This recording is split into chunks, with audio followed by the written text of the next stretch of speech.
Hello everyone, I'm Mayple. This is the first episode of the series 30 DIY ornaments for your Christmas tree because I'm also a little too broke to buy a new one in this economy. These are Dangler Dolls, whose arms and legs can swing around and they look like I'm picking them up by the color. Cute, right? To make these dolls, you will need drawing paper. Here I'm using watercolor paper because it's thick and the color won't go through. But you can use any kind of paper you like. If you use regular paper, just glue another paper on the back once you finish with your design. You'll also need some colors. I'm using acrylic markers. You can get cheap ones from Walmart or dollar store too. You'll also need a pencil, a ruler, and an eraser.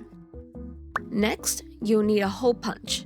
Don't forget the glue, but later I switched to a glue gun because it's faster and a lot more secure. Alright, let's get started. Use a ruler and pencil to sketch a frame. This frame helps you keep the size of your character consistent. I'm drawing a cat with a head as big as my ruler.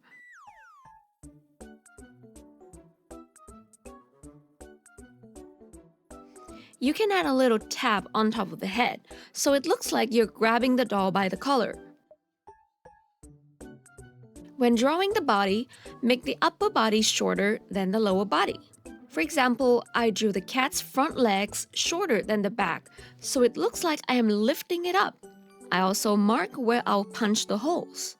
This is just to make designing a lot easier. You can skip it if you want. Feel free to be creative.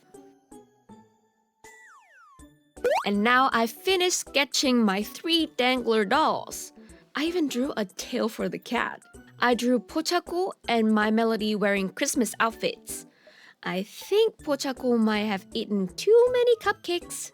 I also make a dangling arms version of My Melody. The arms are separated pieces.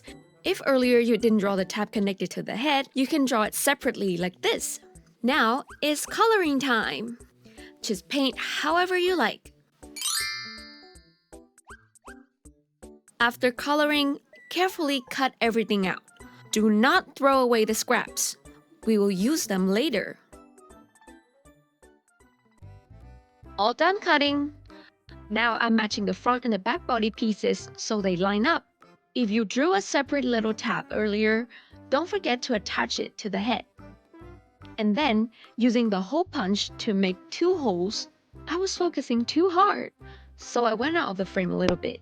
You can also use a craft knife here, but it will take a little more care. After punching the holes, we will connect them to the head and mark where the hole should go.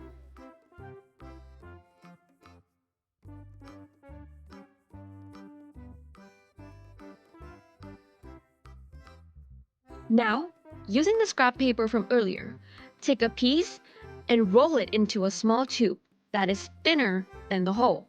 Glue this little tube onto the spot you marked earlier. I'm using a glue gun so it dries fast, but white glue works too. Just make sure that you let it dry completely. It might take hours. Just saying. Once the glue dries, you can trim the tube to make it neat. And then, put the doll pieces in this order. Head, upper body, lower body, onto the tube.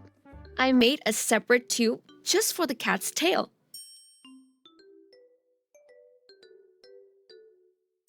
For dolls with separate arms like My Melody, make sure the arm tube is shorter than the body tube. If they're the same length, the arms won't swing. To keep all the parts secure, take another scrap piece and cap the end of the tube like this. And then you're done. So cute, right? Now let's go test the shaking. You can punch a hole on the top tab to add a string and hang it on your Christmas tree. There you go. You have your own Dangler dolls. See you all in the next video.